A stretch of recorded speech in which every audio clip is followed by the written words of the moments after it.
Welcome to LiveDaf, your online Daf Yomi Shiur. Shalom Aleichem and welcome back to today's Daf Yomi, Shabbos Daf Kuftes. We have 3 lines from the top. Amar Rabbi Yochanan, Puch, eye mascara, eye paint applied to one's eye. Ma'avir bas melech removes the evil spirit, the effect of the Ruach HaTumah. So we learned Daf Kufches that during sleep, the Ruach HaTumah rests on one's hands, so he needs to wash them prior to touching any opening in his body. So if one's eye was harmed by coming into contact with his unwashed hands, so how does one remove the effect of the Ruach HaTumah? Puch, by applying this mascara, Ma'avir bas melech, it removes the evil spirit called bas melech. What else does the puch do? Upaisek asadim, it stops the tears, umar b'seir ba'af apim, and increases the growth of the eyelashes. Tanya nami hachi, we learned the same in the Brisa. Rabbi Yossi puch, the eye paint, this mascara applied to one's eye, Ma'avir bas melech, it removes the evil spirit, upaisek asadima, stops the tears, umar b'seir ba'af apim, and increases the growth of the eyelashes in one's eyelids. V'amar mar ukva amar shmo. Olin, if one eats olin, Rashi says kach shem esav. This is the name of a specific type of grass. Ein behem mishum refuah. They don't have any therapeutic powers, and they don't heal one's eyes. So the effect is very minimal, and one is allowed to eat it on Shabbos. It is not a refuah. Amar Rav Yosef kusparta, coriander, ein ba mishum refuah. As well, this does not affect any refuah, any healing to one's eyes. Amar Sheshes, kishus, this is hops. Ein ba mishum refuah. Likewise, it does not have any healing effect on one's eyes. Amar Rav Yosef, kusbarta, coriander, afilu lididi, even to me, Rav Yosef was blind, even to me, koshali has a harmful effect on my eyes. That's how bad it is. Amar Rav Sheshes, gargira, this is a plant called a rocket plant, afilu lididi mali, even to me, Rav Sheshes as well was blind, even for me, when I take it mali, it actually benefits my eyes.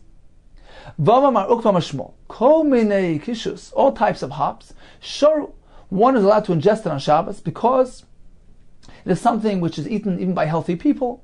So although it has a therapeutic effect on this person, one is allowed to ingest food which is generally eaten by healthy people.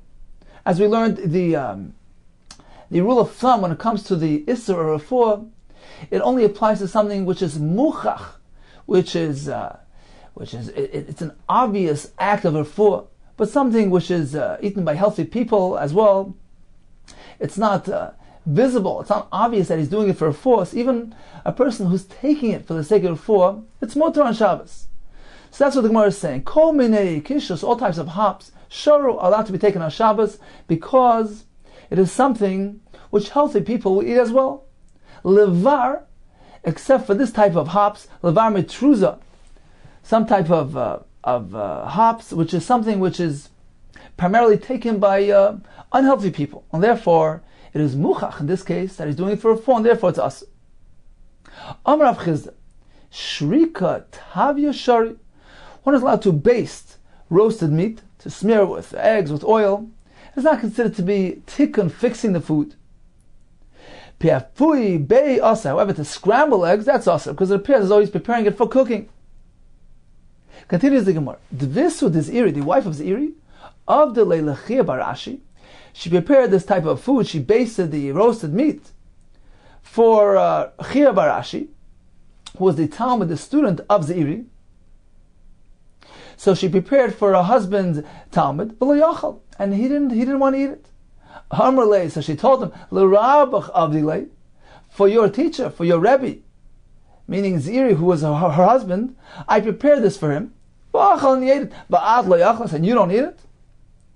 Says the Gemara, Ziri, the Rebbe who actually had no hesitation to eat this type of the food, to prepare this type of food, he's consistent with his own opinion stated elsewhere. The Amar, Ziri said as follows. The Amar Ziri, Noisan Adam Yayin Solol, one may place clear wine, umayim slulum, and clear water, l'secha meshameres, into a strainer b'Shabbos, without any concern. He does not have any concerns for a melacha of bayr or separation. There's no concern whatsoever.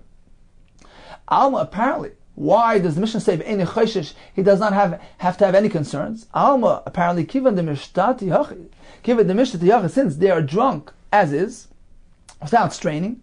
Love me to cover. Therefore, he didn't actually accomplish anything. He didn't do anything. Legally, he hasn't done anything, since it is perfectly fit to be drunk as is prior to straining. Here as well, when it comes to smearing the meat, given the misach l'hachi, since it's eaten as is, it doesn't require basting. Love me to cover it. So if one bastes it, one smears it, it's not considered as if he's accomplishing much, as if he's really be masaking it. He's simply enhancing it. It's not considered to be legally significant and asur on Shabbos. Continues the Gemara of Amar Mar Ukva. Misha Nogfa Yoda Yeragle, one who struck his hand or his foot and it got swollen. Soim Sabayayin, you can go ahead and reduce the swelling with wine.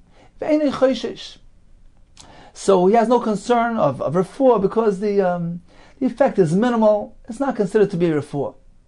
So you can go ahead and apply wine to his wound, to his swelling, without any concern on Shabbos. So they asked the following question: Cholamai, what about using vinegar? Amar Rav Hillel Rav Ashi, Ki Avina B'Rav Kahana. When I was at the Beis Medrash, the Yeshiva Rav Kahana, Amri, they said as follows: Cholalai, when it comes to vinegar, that's not allowed to be used on Shabbos. That is considered to be a proper healing method, and there's a refuah which is also on Shabbos. Amar Rava, v'hani b'nei Mechayza. So Rava actually lived in Mechayza. He said the residents of Mechayza, kiva de mefaki, since they're so sensitive and finicky, so anything with even slight sharpness affects them. And in this case, afilu chamra nami masilu, even merely using wine has a therapeutic effect. It heals them, and therefore they cannot use this on Shabbos. So it's all relative. If for them this is considered to be a refuah, an effective treatment method, it's considered to be a refuah, and it's also on Shabbos. Continues the Gemara, Ravina ikla Rav Ashi. Ravina came to the place of Rav Ashi. Chazi. So he noticed the drichle chamra agaba dekari. So he saw that a donkey actually stepped on the top of his foot. V'yasiv, and Rav Ashi was sitting. Kotsamas lebechala. He was reducing the bloating, the swelling, by applying vinegar to his wound. Amar Leis Ravina told him, Lo yisava lamar, do you not hold of the halacha, lahadam Rav Hillel? This that Rav Hillel taught, chalaloi, one cannot apply vinegar in this case. It's a refuah on Shabbos. How can you do this on Shabbos? Amar Lei, so Rav Ashi responded, this is different. Gav hayad, v'gav haregel, the top of a wound which was inflicted to the top of one's hand, v'gav haregel, on top of one's foot. Shani, that's different, because that's considered to be life-threatening. And therefore one can involve himself in a refuah on Shabbos when it comes to these types of wounds. Ikadamri, some say, the story went as follows. Chaze de kutsamas lebechamra. Ravina noticed that Rav Ashi was reducing the swelling using wine. Amalei, he told him, Lo yisava mar, do not hold of lahadam Rava. This that Rava said, Hari b'nei Mechayza, those residents of Mechayza, given them mefaki, on account of their sensitivity. Filu chamer nami masilu, even wine will heal them, and they cannot engage even with reducing the swelling using wine on Shabbos. Umar nami, and you as well, hamafanak, you're also sensitive, and wine is actually an effective healing treatment. So how can you do this on Shabbos? Amalei, he responded, the same thing, gav hayad, gav regel shani. A wound inflicted to the top of one's hand or foot is different. Gav hayad, v'gav haregel, hareyen kemaka shel chol. A wound inflicted in those locations is equated with a wound, an internal wound. Umachal aleis Shabbos, and one can actually desecrate Shabbos, is considered to be pikuach nefesh. Continues in Gemara Tanar Rabbanan, we learned in a brayso. Roichtzim b'mei, one may bathe on Shabbos in water from grog. Rashi says there was slightly salty water. The reason why you can do it on Shabbos is because it's something which is used by even healthy people, and therefore it is not obvious that he's using it for refuah. So you can use Mei Gror, B'mei Chamson, B'mei Asya. Apparently, according to Rashi, all these are slightly salty. According to other Rishonim, other Pshatim, the Gemara here is referring to hot water springs. So one may bathe in all these types of waters. Ubimei Tveria, this is certainly the hot water springs found in Tveria. Avaloi b'Yam HaGadol, but it can't bathe in the Yam HaGadol. Yam HaGadol is referring to the great body of water which surrounds the continents and the oceans that are connected to it.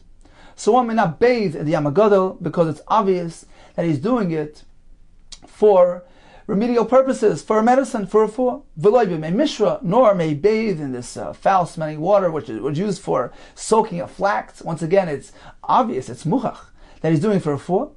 V'loi b'Yam Shel Stoim, nor may bathe in the Yam of Stoim, in the Yam HaMelech, in the Dead Sea. So although we learned in Daf Ches that one can take from the Yam Shel Stoim and rinse his eye with it, speaking about taking out some water. But here we're speaking about going into the Yam, bathing in the Yam Shel Stoim. That is muchach, obvious that he's doing it for refuah. Continues the Gemara. V'raminu, we have a contradiction from another brayso. So brayso number 1 told us that Yam HaGadol is not permitted. The second brayso allows. The second brayso says Reichtzen b'mei Tveria. One may bathe in Mei Tveria. U'b'Yam HaGadol. Avaloi b'mei Mishra, but not in this water used to soak the flax, nor in the Yam of Stoim. So we have a contradiction. Kasha, Yam HaGadol. We have a kasha contradiction from the between the first brayso, which asers prohibits Yam HaGadol, and the second brayso which permits. It's not a kasha. They reflect different opinions. Harab Meir, Harab Yehuda. The first Mishnah reflects the Shitita of Yehuda, who makes a distinction, separates between the Yam HaGadol and other seas, whereas Reb Meir equates everything, and therefore Yam HaGadol is permitted just like the other seas. Let's see the machlekes. The Snan, as we learned in a Mishnah. This is regarding the halacha of mikveh. So Rashi explains that there are two categories of mikveh. So one is mikveh, a gathered body of water, and then there is something called Mayim Chaim, natural spring water. Now, what are the two major differences between these two types of bodies of water with regard to immersion, regard to being matar oneself from tumah by immersing himself in them? So there are two major differences. One is the position of the water. A mikveh is only matar, is only effective when the water is at a standstill, standing in one place, contained in one makom. Whereas when it comes to Mayim Chaim, natural spring water, that is matar even bezoichlin, even when it's in motion, when it's on the move, when it's flowing. That's the natural state of spring water. It's flowing, it's on the move. It's matar bezoichlin. That's the first difference. Number 2, there are certain tmeim, certain situations where one specifically needs to immerse himself in Mayim Chaim, in live water, which is issued forth from the ground, spring water, for instance, a zav, a mitzorah. Likewise, to go ahead and be mekadesh the ephah of the parah, to prepare the water of the paraduma. For that, we require Mayim Chaim. So that's unique, that's special to live water, spring water, as opposed to enclosed, contained water. That is not suitable for the zav or the mitzorah or to prepare the paraduma water. Now, what is the halachic status of oceans, of seas? We have a machlekes. Says the Mishnah, it's not as well to the Mishnah. Kol hayamim, all the seas, all the oceans, kemikveh, are categorized, how the halachic status of a mikveh, of a contained body of water, and therefore they have both halachas applied to them. Number 1, they only work when they are at a standstill, when they're standing still. But if they're flowing, they're in motion, they don't work. One cannot use them as a mikveh. Number 2, they are not regarded as Mayim Chaim, as live water, like spring water. How do we know this? How do we know that all the oceans and the seas are categorized as a mikveh? Shenamar, as it says in the pasuk, ulemikveh hamayim, to the gathering of water, kara yam Hashem, called yamim, oceans, seas. So you see that the seas and the oceans are regarded as a mikveh. Divrei Meir. So Meir equates between all the oceans and seas, they're all categorized as mikveh. Rabbi Yehuda Omer, Yam HaGadol k'mikveh. This categorization, this status is specific, is unique to the Yam HaGadol, the great body of water which surrounds the world, the continents, and the oceans that are connected to it. However, an inland sea, that is not considered to be like a mikveh. So Rabbi Yehuda makes that distinction between the Yam HaGadol, which has a din of mikveh, and the inland seas, which are not connected to that great body of water which surrounds the world. Those are not considered to be like a mikveh, and those are matar even when they're on the move, and they don't have that restriction of mikveh. V'lo nemar yamim. Now, Rabbi Yehuda is addressing the pasuk. The pasuk says, "Ulo mikveh hamayim kora yamim." Apparently, the pasuk is referring to plural yamim, all the seas in the oceans. Says Rabbi Yehuda, "V'lo nemar yamim." The pasuk only uses the word yamim. Ela sheyesh boy mina yamim. It's only referring to the Yam HaGadol. But why refer to it in a plural term? Because within the Yam HaGadol is contained many yamim, all the many oceans, they all flow to the Yam HaGadol. It contains many different types of seas, of oceans that flow into it. But certainly the pasuk, which considers this thing as a mikveh, is only referring to the Yam HaGadol. But all other seas are certainly regarded as like mayim chayim, as fresh water, and therefore they are matar even when they're on the move, when they're in motion, and they can be used for the zav, for the mitzvah, etc. So according to Rabbi Yehuda, we see that clear distinction between ordinary seas and the Yam HaGadol. So let's stop just for a moment. So this is what the Gemara means, that this will resolve the contradiction between the two brises. Brisa number 1, which made that distinction and said that Yam HaGadol is not suitable on Shabbos because it is considered to be an act of refuah. Apparently, that's found in the Shiur of Rabbi Yehuda, who makes that distinction between the Yam HaGadol and all other seas. Perhaps Rabbi Yehuda holds that the Yam HaGadol is different, perhaps on account of its higher salt content. So therefore, with regard to Shabbos as well, it's considered to be an act of refuah. Whereas Rabbi Meir equates between all the seas and the oceans, doesn't differentiate. So the second brisa, which doesn't differentiate as well, reflects the Shiur of Rabbi Meir. So these are so far the two shittas regarding the status of the oceans pertaining to Tumah Vatar. We have a third shita, Rabbi Yossi. Amen. Rabbi Yossi follows in concept the shita of Rabbi Meir, who doesn't differentiate between the Yam HaGadol and all other seas, the inland seas, for instance. He doesn't differentiate. But he says like this: I agree that all the oceans, all the seas, are not regarded as live water, as spring water, and therefore they're unsuitable for the zav and the mitzvah and to be used for the meichatas, the paraduma water. However, Rabbi Yossi says, I hold that all oceans are suitable for immersion, for tefillah, even when they're in motion. Why? Because the natural state of these bodies of water is to be constantly in motion due to the inherent current which drives them, which moves them, propels them. So it's not logical to say that Torah disqualifies them on account of their movement. Says Rabbi Yossi, Aimer, Kol hayamim mitar b'zaychel. All seas, all oceans will be mitar even when they're in motion, because that's their teva, that's their nature. Upsulim. Now I agree that certainly they're not regarded as live water, as mayim chayim. Therefore, they're all unsuitable. They're disqualified from being used l'zavim, for immersion of the zavim, mitzayroim, l'kalish mechatos. So Rabbi Yossi takes that middle route. He says, in general, in concept, I agree to Rabbi Meir that we're not meant to differentiate with different seas and oceans. So with regard to different situations that require live water, mayim chayim, these things are regarded as a mikveh. They're not suitable for the tefillah of the zav, etc.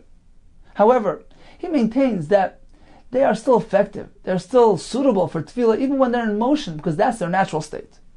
So in summary, we have three shittas when it comes to oceans and seas. We have Rabbi Meir who says that all of them are categorized together as mikveh, and therefore they're not considered to be mayim chayim, and they're not metar when they're zeichel, when they're in motion. Rabbi Yehuda says this restriction only applies to Yam HaGadol. Rabbi Yossi says all seas and oceans are not considered to be mayim chayim. However, certainly they can be metar when they're in motion, when they are on the move, because that's their natural state due to their currents which propel them. So once again, we answered our stira contradiction. Brisa number 1, which sets apart the Yam HaGadol from the other seas, reflects the shita of Rabbi Yehuda. Brisa number 2, which equates all the seas, reflects the shita of Rabbi Meir.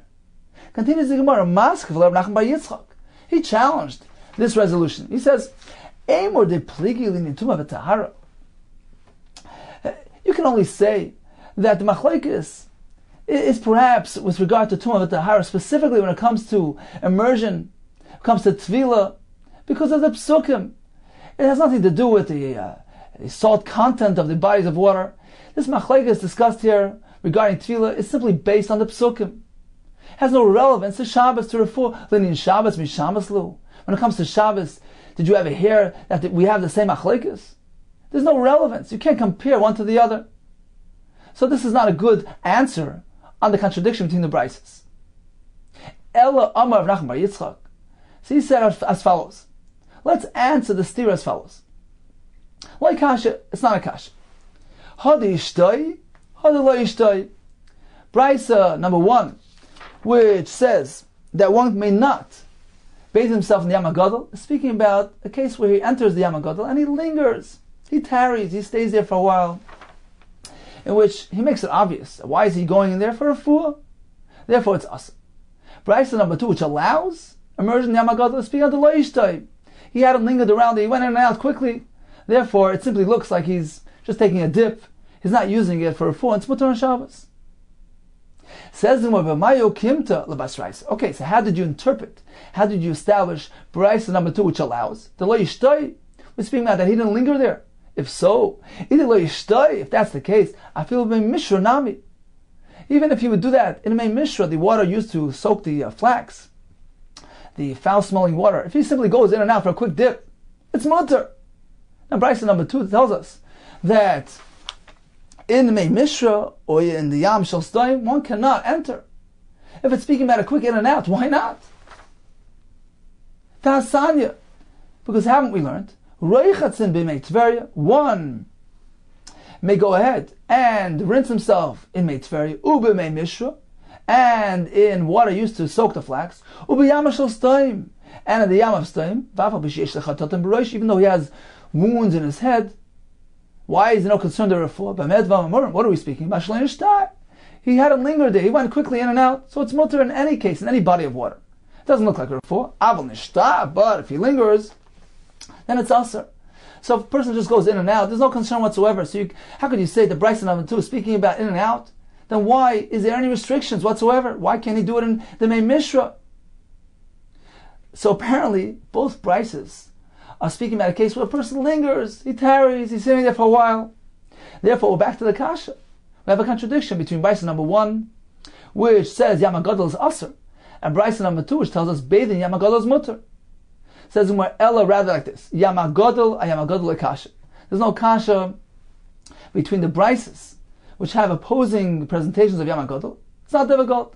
They're speaking about different scenarios. Ha be'yofen shaboy, it depends what type of water in the Yam HaGadol. What is he bathing in? Fine water, clean water, or dirty water, foul water? So if he's going b'yofen shaboy in fine water, clean water in the Yam HaGadol, in that case, it's mutter. It simply looks like he's going to take a dip. He's rinsing himself, he's washing himself. It doesn't look like a refuah. And that is the situation in Brisa number 2, which allows the Yam HaGadol. However, Brisa number 1, which says the Yam HaGadol is also speaking about he's bathing in the roin shabai, the foul water of the Yam HaGadol. In which case it's obvious that why is he doing it? He's doing it for a refuah, so it's asur. Continues the Gemara. So we had this Brisa over here, Brisa number 3, which told us that a person can go into any body of water provided that he goes quickly in and out. So how does this work with the other Brisas that told us that one cannot immerse in Mei Mishra, this foul-smelling water, because it's obvious and evident that he's doing it for a refuah? Mei Mishra, Nami Lekasha. There's no contradiction whatsoever between the Mei Mishra and Brisa number 3 and the Mei Mishra and the earlier Brisas, which the Brisas tell us I can't do it. Like Kasha, it's not Kasha. Why? Hadishtoi. Hadalayishtoi. The previous Brisas were discussing a situation where he's lingering there. In which case it's obvious that he's doing it for remedy. This Brisa here, which allows, is clearly speaking about the Layishtoi. He's not tarrying, he's not lingering there, and therefore it simply looks like he's taking a quick dip and does not look like a refuah, and therefore it's mutter. So in summary, the concept here is if a person engages in an act, an activity in which even a healthy person would engage in, then it doesn't look like a refuah and it's mutter on Shabbos. However, if it is something in which it's obvious, his intentions are evident and clear, it looks like a refuah. For instance, going into the foul water of the Yam HaGadol, going into the Yam Shel Stoim, or into the Mei HaMishra. For a while he's tarrying, he's lingering in there. It appears that he's going for a refuah. In this case, indeed it's asur because it looks like a refuah.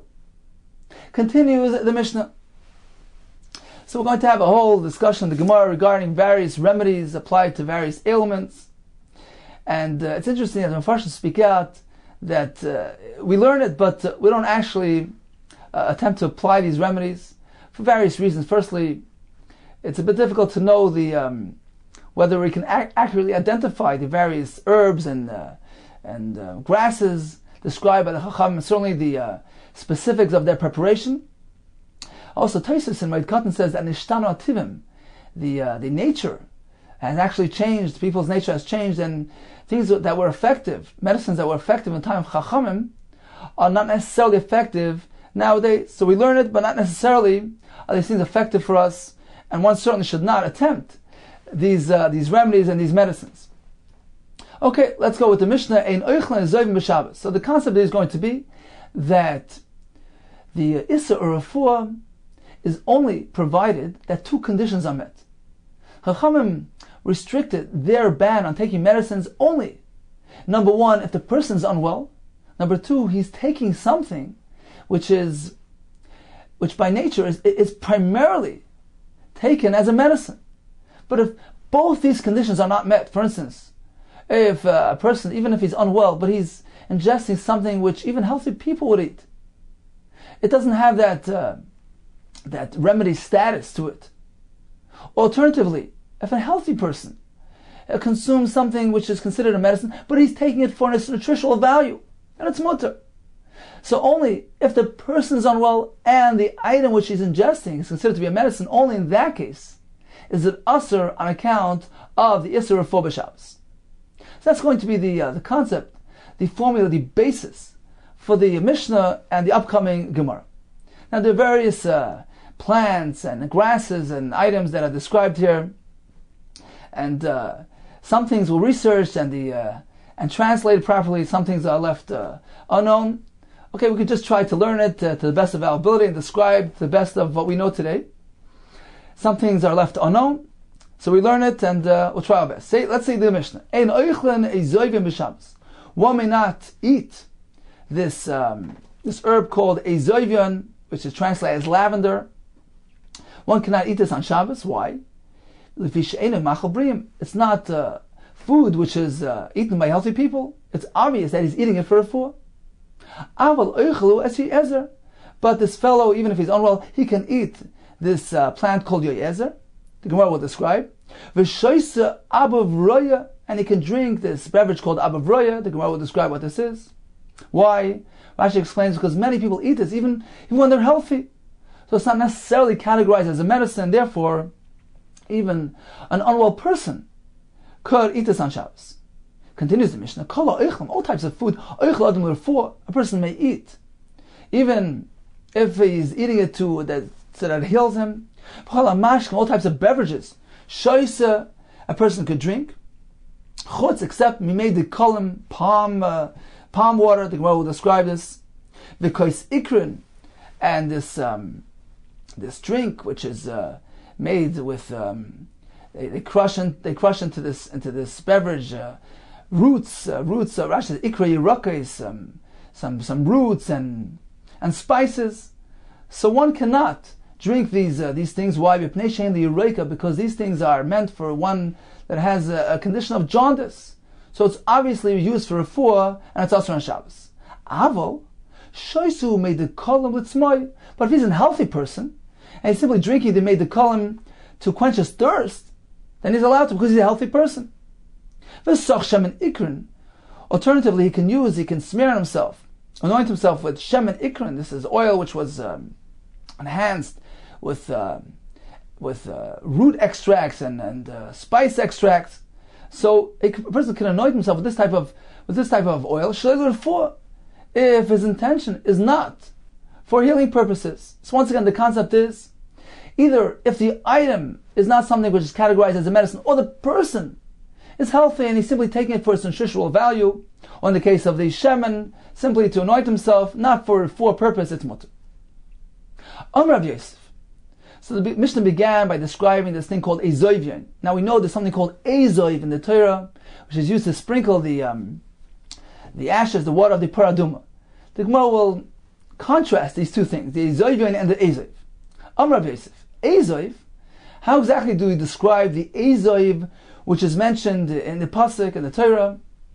Ezoiv is avrasa. Avrasa barhemek.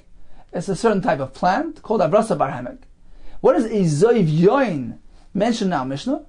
It's slightly different. Ezoivyon is avrasa barhinek. So Rashi says that avrasa barhemek is this plant which grows near the hemek is here is describing the gemi, the reed grass, and avrasa barhinek is the one that grows between the thorn bushes. Continues the Gemara. Ula Amar, Ula said that Ezav described in the Torah is actually Marva Chivra. It's something called white sage. Says Gemara, Ula Ikla Leber Shmo Bar Yehuda. So Ukla came to the place of Shmo Bar Yehuda. Aisul Kameh, they brought before him Marva Chivra, this plant called white sage. Amar, so Ula exclaimed, he said, Hi no Ezav D'chseva Raisa. This exactly is the Ezav which is contained in the pasuk. This is the one used by the paraduma. Rav Papi Amar, he said, he had a dissenting view. He said that, you know what the ezoiv in the Torah is? It's actually shumshuk or sumsuk. That is the ezoiv. Amar of Yirim Midifti. Kavasei de Rav Papi Mistavra. It's actually logical. The description of Papi is actually more logical. Why?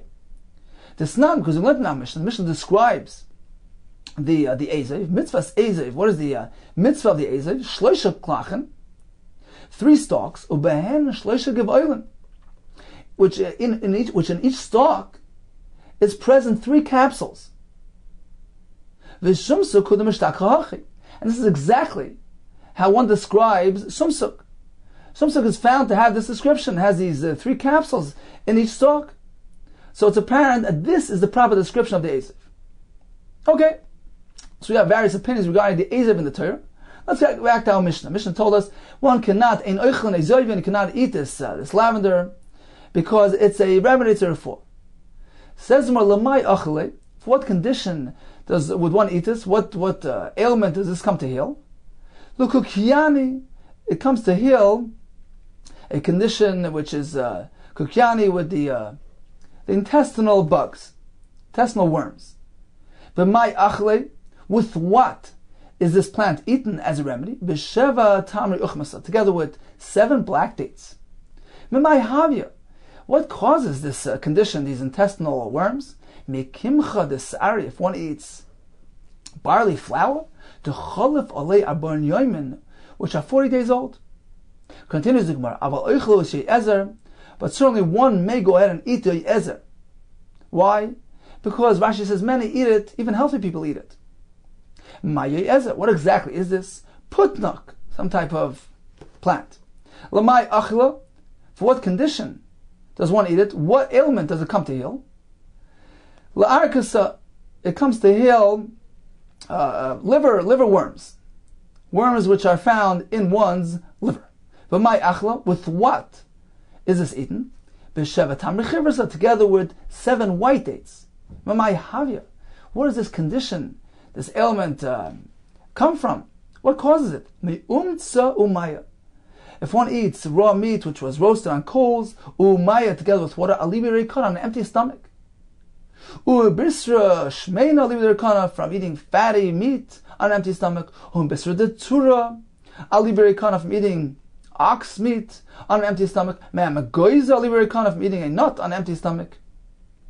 Umegiri derubia, and from eating stems of this fenugreek plant, alibre kana, on an empty stomach. Umishti maya basrayu, and from drinking water after these various foods. So he did this on an empty stomach. This results in that condition described earlier. So what does he do? He takes this remedy of the yezer with these 7 white dates. V'iloi. Now, if he doesn't have this this specific herb, or as Rashi says, he tried it and it didn't work. So what's the alternative? The Gemara is going to have this many times over, going to offer a remedy, and then say, Eloi, give us an alternative. So what is the alternative medicine here? Livla tachle chivrasa. He should swallow white cress. V'iloi, and otherwise, what is it? Another solution? Leisi betanisa. He should fast. V'leisi bisra shmena, and then they should bring him fatty meat. V'lishti agurmri, and he should throw it onto coals. V'leimitz garma, and he should take a good juicy piece of meat and suck it out. V'ligma chala, and he should swallow, sip some vinegar. V'ikadamri, some say chalaloi. He should not sip vinegar, he should not apply vinegar here, mishum de kashi lekabda, because it's harmful to one's liver. V'iloi, and otherwise, laisi gurda dasinta. If he wants an alternative medicine, if the other one doesn't work, what could he do? Laisi gurda dasinta, he should bring a piece of a bark from a bush. The grida, which was peeled off the bush, mi'iloi l'tatoi, from up down, meaning downward. That's how it was peeled off the bush. Not upward. Why? Perhaps it's going to cause that the worms, which were present in his liver, are going to come out through his mouth. So he should use only the bark which was peeled downward. And now, what should he do with these ingredients that he gathered? He should go ahead this bark. What should he do with this bark? V'lishalka, he should boil it. B'shichra, with beer. Be'shivivi, Rashi says bein hashmashes, during the twilight period. That's when he should boil it, should cook it together with the beer. Ulamachar, and on the following day, niskarinon l'nekaven the day, he should go ahead and close up his nostrils, so he doesn't smell the scent of this potion. V'lishti, and he should drink it. Mafni, and when he relieves himself, mafni avshicha de dikla, he should relieve himself on the strip portion of the palm tree. Continues the Gemara. V'shoisin abavroya. One may drink abavroya on Shabbos. Once again, this is something which many healthy people engage in, and therefore it's not obvious that it's a refuah. My abavroya. What is this? Says the Gemara. Chumatraya. My chumatraya. Chutri chida. This is a certain type of tree, a species which is a branchless tree. Chutri chida means one stick, so it goes up, doesn't have any branches. The Gemara doesn't describe exactly how he's meant to apply this remedy. Perhaps he soaks a part of the tree and makes some sort of drink from it. In any case, this is what he's meant to use. This is what a Avroy is referring to. This type of drink produced from this tree. L'maya avdilei. What do they make it for? What ailment is it coming to here? L'maya avdilei. L'giluya. If one drinks water which was left open, exposed, and there's a concern that it was poisoned by a snake, so how is he meant to counter the poisoning of the snake? He goes in and drinks this juice, this drink. V'iloi, if he doesn't have access to this, what else can he do? Leisi chamisha klili. He should go in and bring 5 roses. V'chamisha kusasa. The shecher 5 cups, 5 glasses of beer. And he should cook them, boil them together, the roses with the beer. Adekaima, he should cook it until it just evaporates, and it gets so concentrated. Adekaima, anpaka, until what's left is just an anpaka, which is the amount of a quarter of a lug of this formula. Vinishti, and he should drink it. Says the Gemara, the mother of Echad ve'ami of the lay Gavra, she prepared for this certain person who drank exposed liquid. She prepared for him the following remedy: Chad klila, 1 rose, v'chad kusa l'shichan, 1 glass of beer. Shalka, she boiled them together, v'shkisai, and she gave him to drink. And afterwards, v'shogar tanura, and she fueled up the oven. V'garafte, and she swept away the coals to cool her off a bit. V'isvisei leventa begave, and she went ahead and she placed a brick in the oven so that he could go ahead and sit on the brick. So what happened? He took this medicine and he heated himself up in the oven, and he was healed. V'nafak kuhutza yarka, and out from him came something which looked like a green leaf of a palm tree. So this was the effect of the poison that he ingested, which was extracted by this remedy. Rav Avi Amar, Rav Asa, what is the proper method of dealing with this situation? Rav Asa the chelva, a quarter of a lug of milk. What type of milk? Me'iza chivrasa, from white goat. So this is what he should take. The person who drank this exposed water in which perhaps a snake had deposited his poison, so he should drink this type of milk. Rav Huna bar Yehuda Amar, he says as follows. This is what he should do. Laisi esroiga chalisa. He should bring a sweet esrog, v'lechaike, and he should carve out the middle of the esrog, v'lemlaya duvsha, and fill it with honey, v'lusva be'milli denura, and he should place it with the honey inside, on top of these active coals, so that the esrog cooks up with the honey, v'lichli, and he should eat it. Rav Chanina Amar, meraglayim, b'nei arboim yom. Bnei Raglayim, which is 40 days old, has multiple therapeutic powers. Barzina, if he only takes a little bit, the size of a very small glass called barzina, a very small amount, a small amount of this Bnei Raglayim heals a situation of lizibura, is used to counter the bite of the wasp. Rivi'ah, a quarter of a lug of this Bnei Raglayim, la'akrava, heals a situation where a person was stung by a scorpion. Palga river, this is referring to a half a lug amount of this Bnei Raglayim, ligiluya, will treat a situation where a person drank this exposed water, which contains the poison of a snake. River, if a person takes a large amount of this Bnei Raglayim, a lug, afil lukshafim malu. It's even effective. They're even effective to counter kshafim, the harmful effect of sorcery. Rabbi Yochanan, anigroin, juice from cooked beets, ve'avangar, juice which Rashi says is asev, this type of grass, shmoi bangari. This bangari grass was cooked in, so the water which was used to boil is bangar, vitiraika, and balsam, malu. These things are all effective, bein ligaluya, to counter the effect of the snake poison contained in that exposed water, bein kshafim, or to counter the harmful effect of sorcery. Haiman de balachivya. What happens if a person swallows a snake? Luchle, they should feed him kishusa milcha, hops in with salt. Velerahate, and they should get him to run tlosamili 3 mil. This will heat him up and will serve to extract and expel the snake within him. Rav Simi bar Ashi, he noticed this person who swallowed a snake.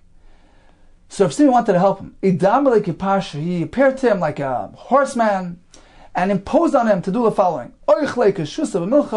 He gave him to eat keshusa, these hops with salt, and he imposed on him, he made him run. He made him run before him, a distance of 3 mil, and it helped him. And the snake left his body, came out, guvi, pieces. So due to the intense heat and the fatigue from running, etc., it killed the snake within him and caused to extract it.